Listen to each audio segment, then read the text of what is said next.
ఈ లెక్కల్లో ఏ ఒక్కరు తప్పిపోకుండా అమలుపరిచారు.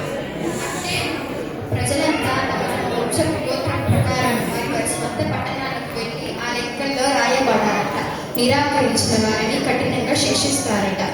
మన పూర్వీకుడు బెత్లెహేము వాసులే కదండి. అవును, బెత్లెహేము గొప్ప పుణ్యస్థలం అంటారు. ఈ విషయం గురించి వివరిస్తారా?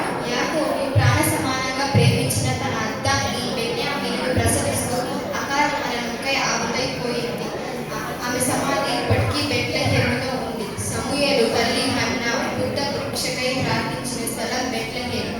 రూతు బోయాజు కలుసుకున్న స్థలం బెత్లెహేము. కవియతు దావీదు రాజు గొర్రెలు కాచుకుంటూ భక్తి సంగీతం అందించిన స్థలం బెత్లెహేము.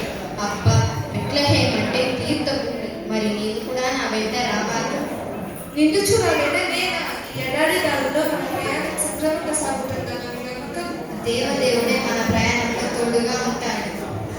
సరే, మీ ఇష్ట ప్రకారమే నేను బయలుదేరుతాను. ప్రభు మాతృమూర్తిని మనలను యెహోవాయే కాపాడుతాడు. వెంటనే ప్రయాణంకు సిద్ధం కమ్ము.